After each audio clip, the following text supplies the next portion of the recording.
श्री परमात्मने नमः। अथो तृतीय अध्याय कर्मयोग। तृतीय अध्याय प्रथम श्लोक। अर्जुन उवाच जायसी चेत् कर्मणस्ते मता बुद्धिर्जनार्दन तत्किं कर्मणि घोरे नियोजयसि केशव। अर्जुन कहिले हे जनार्दन, जदि आपणक मतरे कर्म अपेक्षा ज्ञान श्रेष्ठ, तेबे हे केशव मोते कहीं भयंकर कर्मरे लगाउछन्ति। अध्याय द्वितीय श्लोक। व्यमिश्रेणे वाक्येन बुद्धिं मोहयसीव मे तदेकं वद निश्चित्य जेन सेयहमाप्लुअम्। आपण गोलिया मिशा परि लागुथिबा कथारे मोर बुद्धि को मोहित प्राय कर दैछन्ति। तेनु निश्चय करी गोटिए कथा कहन्तु कि कल्याण प्राप्त हेबि। तृतीय अध्याय तृतीय श्लोक। श्री भगवान उवाच लोकेस्मिन् द्विविधा निष्ठा पुरा प्रोक्ता मया नघ ज्ञान जोगेन संख्यानं कर्म जोगेन जोगिनम्। श्री भगवान कहले हे निष्पाप, एही लोकरे दुई प्रकार निष्ठा हुए बोली मु आगुरु कहि सारिछि। एही मध्यरु सांख्य योगी मानकर निष्ठा योग द्वारा होइथाय। तृतीय अध्याय चतुर्थ श्लोक। न कर्मणामनारंभ नैष्कर्म पुरुषश्रुते न च संन्यासदेव सिद्धि समधिगच्छति। कर्माचरण न करी निष्कर्मता बा योगनिष्ठा पाई पारे नाही। केवल कर्म त्याग करी सिद्धि बा संख्यानिष्ठा पाई पारे नाही। तृतीय अध्याय पंचम श्लोक। नहि कश्चित् क्षणमपि ज्ञातु तिष्ठ कर्मकृत् कार्यते ह्यवसः कर्म सर्व प्रकृतिजर्गुणः। यहाँ निसंदेह जे मनुष्य कौन सी समय रे क्षण सुधा कर्म न करी रही पारे नाही। कारण समस्ते प्राणी प्रकृति गुण मानकर परवश होई कर्म करने को बाध्य हुंती। तृतीय अध्याय षष्ठ श्लोक। कर्मेन्द्रियाणि संयम्य य आसे मनसा स्मरन् इंद्रियार्थान् विमूढ़ात्मा मिथ्याचार स उच्यते। जो मूढ़बुद्धि मनुष्य कर्मेन्द्रिय मानकु पूर्वक उपरु रुद्ध करि मन द्वारा सेही इंद्रिय मानकर विषय चिंतन करुथाए मिथ्याचारी अर्थात दंभी कहा जाए। तृतीय अध्याय सप्तम श्लोक। यस्येन्द्रियाणि मनस नियमैरवतिर्जुन कर्मेन्द्रियो कर्मयोग मासक्तः स विशिष्यते। किंतु हे अर्जुन, पुरुष मन द्वारा इंद्रिय मान को वश करी आसक्त होई समस्त इंद्रिय द्वारा योग आचरण करती श्रेष्ठ अटंती। तृतीय अध्याय अष्टम श्लोक। नियतं कुरु कर्मत्वं कर्म ज्यायो ह्यकर्मणः शरीरायत्रापि विचते न प्रसिद्धो दकर्मणः। शास्त्र विहित कर्तव्य कर्म कर, कारण कर्म न करिबा ठारू कर्म करिबा श्रेष्ठ। ଏବଂ କର୍ମ ନ କଲେ ତୁମର ଶରୀର ନିର୍ବାହ ମଧ୍ୟ ସିଦ୍ଧ ହୋଇପାରିବ ନାହିଁ।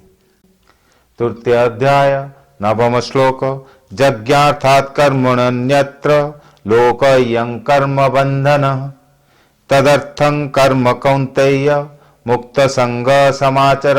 ତା ଫଳରେ ହିଁ ମନୁଷ୍ୟମାନେ ବନ୍ଧନରେ ପଡ଼ନ୍ତି। ତେଣୁ ହେ ଅର୍ଜୁନ, ତୁମେ ଆସକ୍ତି ରହିତ ହୋଇ କେବଳ ଯଜ୍ଞ ନିମନ୍ତେ କର୍ତ୍ତବ୍ୟ କର୍ମ ଆଚରଣ କର। तृतीय अध्याय दशम श्लोक सह यज्ञा प्रजा स्रष्ट पूर्ववाच प्रजापति अनेन प्रसविष्यद्दमेश वोष्टिका कामधुक्। ପ୍ରଜାପତି ବ୍ରହ୍ମା କଳ୍ପର ପ୍ରାରବ୍ଧରେ ଯଜ୍ଞ ସହିତ ପ୍ରଜାମାନଙ୍କୁ ରଚନା କରି ସେମାନଙ୍କୁ କହିଥିଲେ, ଏହି ଯଜ୍ଞ ଦ୍ୱାରା ବୁଦ୍ଧିପ୍ରାପ୍ତ ହୁଅ, ଏହି ଯଜ୍ଞ ତୁମମାନଙ୍କର ନିଶ୍ଚିତ ଭୋଗ ପ୍ରଦାୟକ ହେଉ।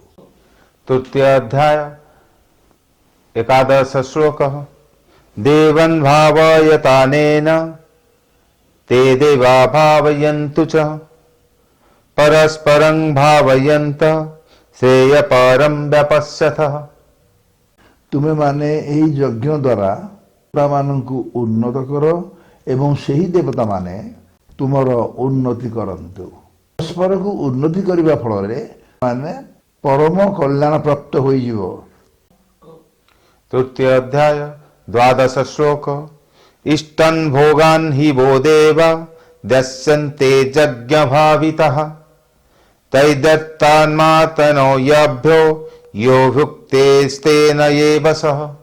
ଯଜ୍ଞ ଦ୍ୱାରା ସମ୍ବର୍ଦ୍ଧିତ ଦେବତାମାନେ ବିନା ପ୍ରାର୍ଥନାରେ ବାଞ୍ଛିତ ଭୋଗ ପ୍ରଦାନ କରି ଚାଲିବେ। ସେହି ଦେବତାମାନଙ୍କ ଦ୍ୱାରା ଏହିପରି ପ୍ରଦତ୍ତ ଭୋଗ ପଦାର୍ଥ ଗୁଡ଼ିକୁ ଯେଉଁ ସେମାନଙ୍କୁ ଅର୍ପଣ ନ କରି ସ୍ୱୟଂ ଭୋଗ କରେ ସେ ଚୋର ହିଁ ଅଟେ।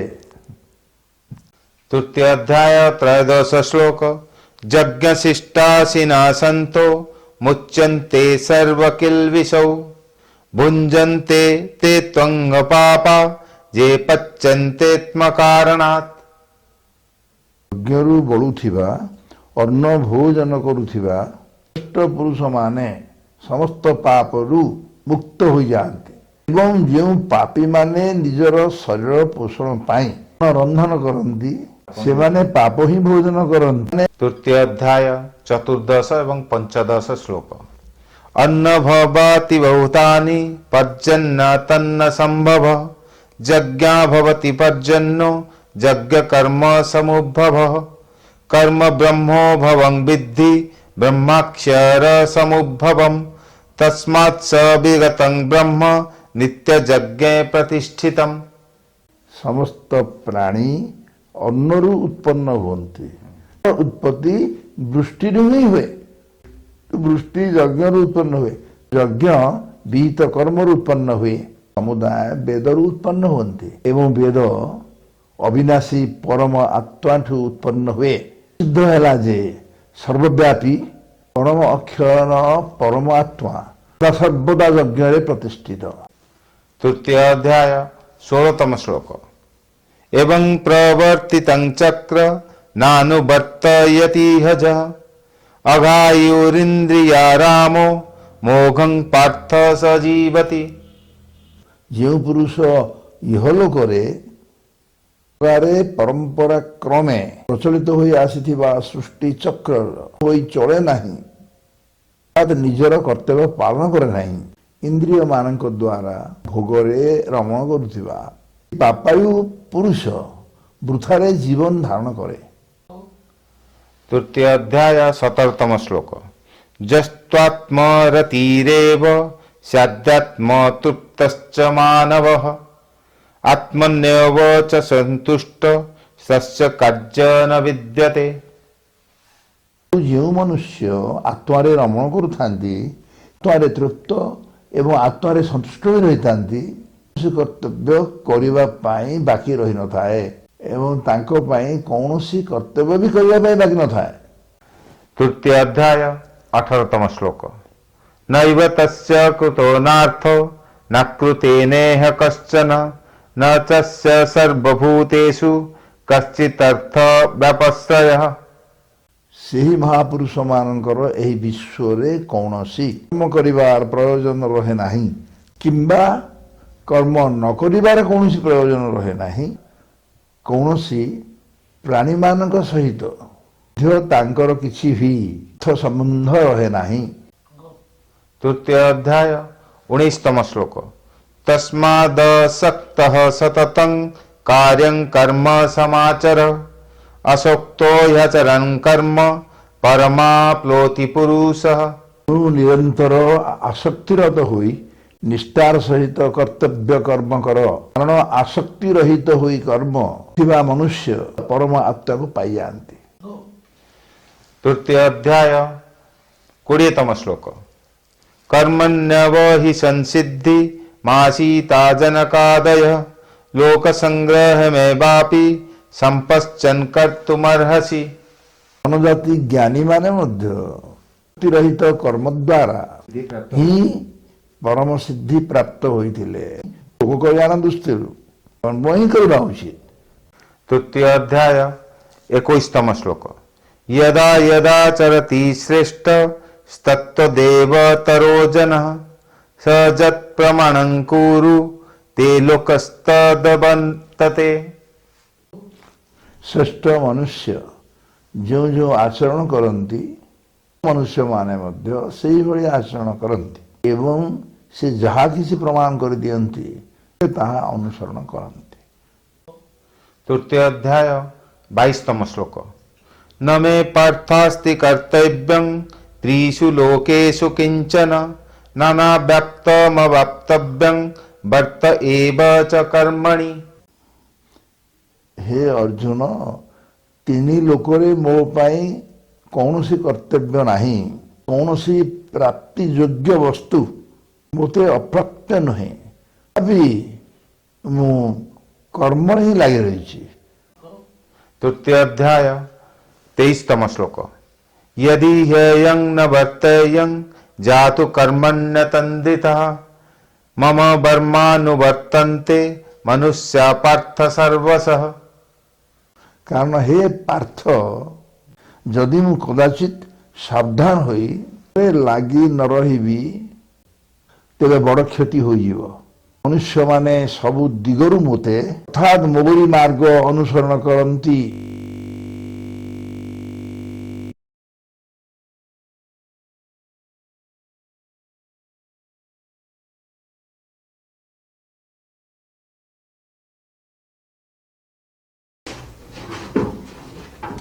उच्चदेयुरिमे लोक न कुर्य कर्म चेदहम् शङ्करस्य च कर्ता स्यामुपहिमपरः।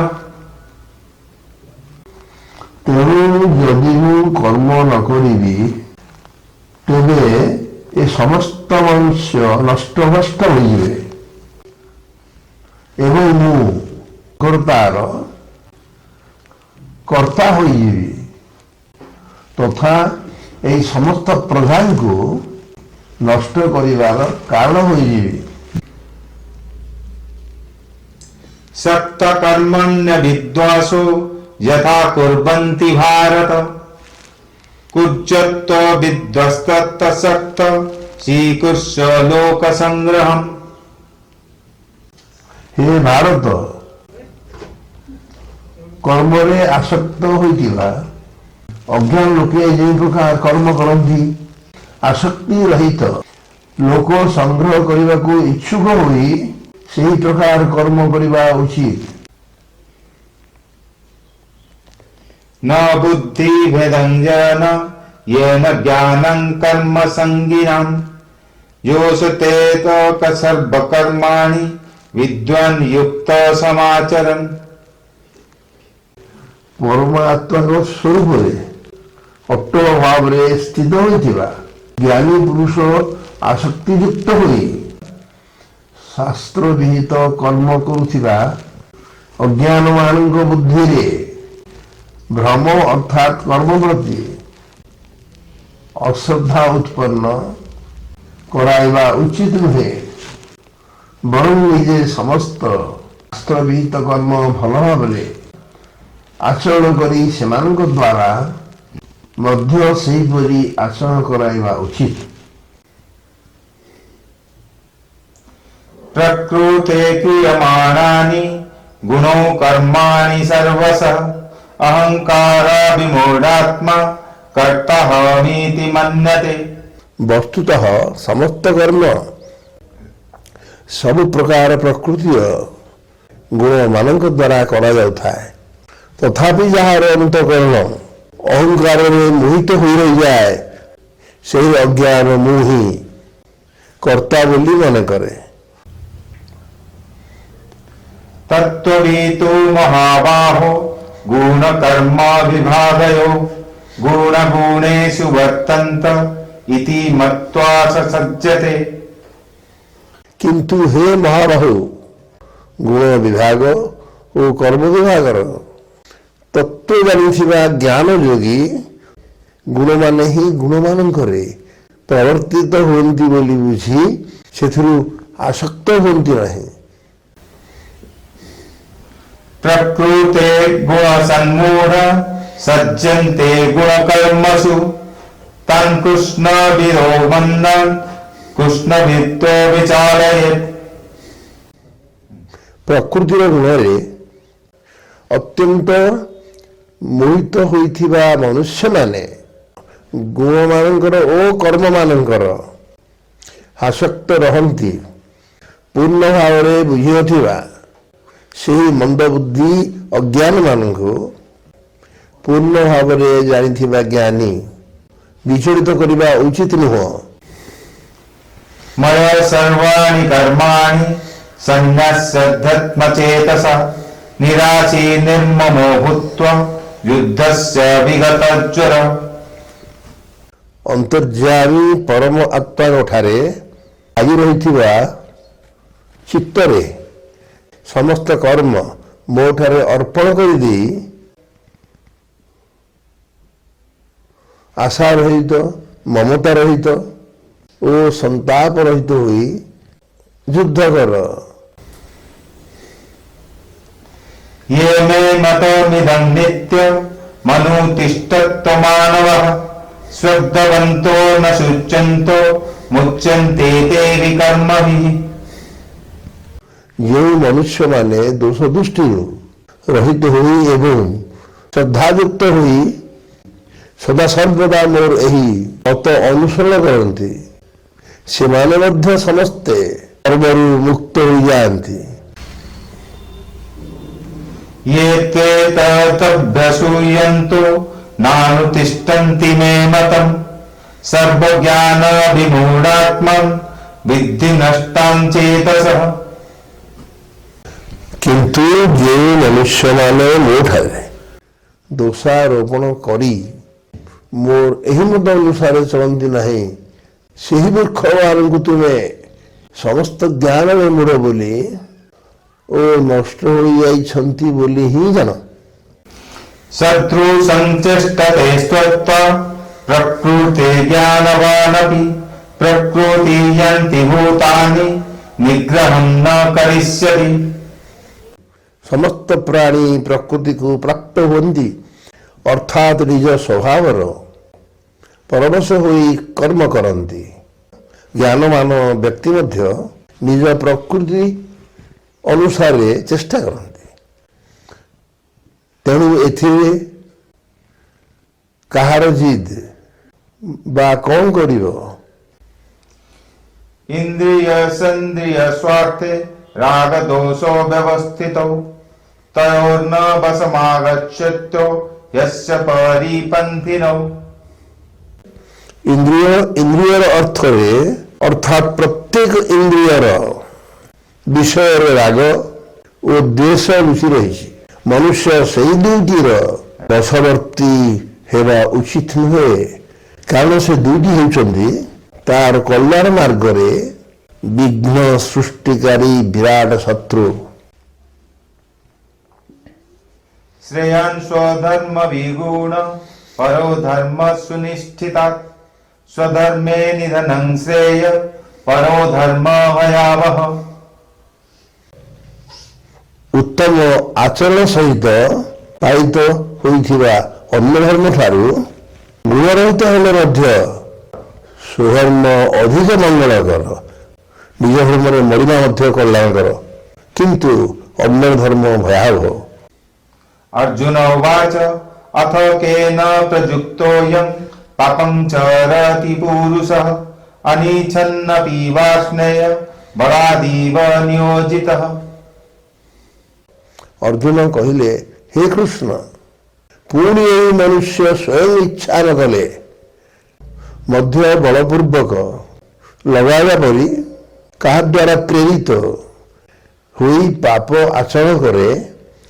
श्री भगवान उवाच काम एष क्रोध एष रजोगुण समुद्भव महासन्न महापाप्नं विद्यो मे नमि वैरिणम्। ଶ୍ରୀ ଭଗବାନ କହିଲେ, ରଜଗୁଣରୁ ଉତ୍ପନ୍ନ ଏହି କାମ ହିଁ କ୍ରୋଧ ଅଟେ। ଯେତେ ଭୋଗ କଲେ ବି ଏହି କାମ ତୃପ୍ତ ହୁଏ ନାହିଁ। ଏ ବଡ଼ ପାପୀ, ଏ ବିଷୟରେ ଏହି କାମକୁ ହିଁ ତୁମେ ଶତ୍ରୁ ବୋଲି ଜାଣ। धूमेन व्रियते वह्नि यथा दर्शो मरेण च यतो वेनावृतो गर्भ सदा तेन मवावृतम्। ଧୂଳି ଯେପରି ଧୂଆଁରେ ଆବୃତ ହୋଇଥାଏ, ଦର୍ପଣ ଯେପରି ଧୂଳି ଦ୍ୱାରା ଆବୃତ ହୋଇଥାଏ, ତଥା ଗର୍ଭ ଯେପରି ଜରାୟୁ ଦ୍ୱାରା ଆବୃତ ହୋଇଥାଏ, ଏହି ଜ୍ଞାନୀ ସେହିପରି କାମ ଦ୍ୱାରା ଆବୃତ ହୋଇ ରହିଥାଏ। अवृतं ज्ञानमेतेन ज्ञानिनो नित्यवैरिण कामरूपेण कौन्तेय दुष्टरेणानलेन च। ଏବଂ ହେ ଅର୍ଜୁନ, ଜ୍ଞାନୀମାନଙ୍କର ନିତ୍ୟ ଶତ୍ରୁ ତଥା ଅଗ୍ନି ପରି କେବେ ତୃପ୍ତ ହୋଇନଥିବା ଏହି କାମ ଦ୍ୱାରା ମନୁଷ୍ୟର ଜ୍ଞାନ ଆବୃତ ହୋଇ ରହିଛି। इन्द्रियाणि मनोबुद्धि साधिष्ठानमुच्यते एवो विमोहदितेश ज्ञानमवृतदेहिनम्। ଇନ୍ଦ୍ରିୟଗଣ, ମନ ଓ ବୁଦ୍ଧି ଏମାନଙ୍କୁ କାମର ବାସସ୍ଥାନ ବୋଲି କୁହାଯାଏ। ଏହି କାମ ଏମାନଙ୍କ ଦ୍ୱାରା ଅର୍ଥାତ ମନ, ବୁଦ୍ଧି ଓ ଇନ୍ଦ୍ରିୟମାନଙ୍କ ଦ୍ୱାରା ହିଁ ଜ୍ଞାନକୁ ଆଚ୍ଛାଦିତ କରି ଜୀବାତ୍ମାକୁ ବିମୋହିତ କରେ। तस्मादिन्द्रियाणाद्यो नियम्य भरतर्षभ पापान्मा प्रजह्ययनं ज्ञान विज्ञाननाशनम्। ତେଣୁ ହେ ଅର୍ଜୁନ, ତୁମେ ପ୍ରଥମେ ଇନ୍ଦ୍ରିୟମାନଙ୍କୁ ବଶ କରି ଜ୍ଞାନ ଓ ବିଜ୍ଞାନକୁ ନାଶ କରୁଥିବା ଏହି ମହାପାପୀ କାମକୁ ସାହସର ସହିତ ମାରିଦିଅ। इन्द्रियाणि परन्याहु रीन्द्रियेभ्य परं मनः मनसस्तु परा बुद्धि यो बुद्धि परतस्तु सः। ଇନ୍ଦ୍ରିୟମାନଙ୍କୁ ସ୍ଥୂଳ ଶରୀର ଠାରୁ ଶ୍ରେଷ୍ଠ, ବଳବାନ ଏବଂ ସୂକ୍ଷ୍ମ ବୋଲି କୁହନ୍ତି। ଇନ୍ଦ୍ରିୟମାନଙ୍କ ଠାରୁ ମନ ଶ୍ରେଷ୍ଠ, ମନଠାରୁ ବୁଦ୍ଧି ଶ୍ରେଷ୍ଠ ଓ ଯାହା ବୁଦ୍ଧି ଠାରୁ ମଧ୍ୟ ଅତ୍ୟନ୍ତ ପର ଏବଂ ଶ୍ରେଷ୍ଠ, ତାହା ହେଉଛି ଆତ୍ମା। एवं बुद्धे परं बुद्ध्वा संस्तभ्यात्मानमात्मनः जहि शत्रुं महाबाहो कामरूपं दुरासदम्। ଏପରି ଭାବରେ ଆତ୍ମାକୁ ବୁଦ୍ଧି ଠାରୁ ପର ଅର୍ଥାତ ସୂକ୍ଷ୍ମ, ବଳବାନ ଏବଂ ଅତ୍ୟନ୍ତ ଶ୍ରେଷ୍ଠ ବୋଲି ଜାଣି ଏବଂ ବୁଦ୍ଧି ଦ୍ୱାରା ମନକୁ ବଶ କରି, ହେ ମହାବାହୁ, ତୁମେ ଏହି କାମରୂପୀ ଦୁର୍ଜୟ ଶତ୍ରୁକୁ ମାରିଦିଅ। ओम तत्सत् श्रीमद्भगवद्गीतासु उपनिषत्सु ब्रह्म विद्यायां योगशास्त्रे श्रीकृष्णार्जुन संवादे कर्मयोग नाम तृतीय अध्याय।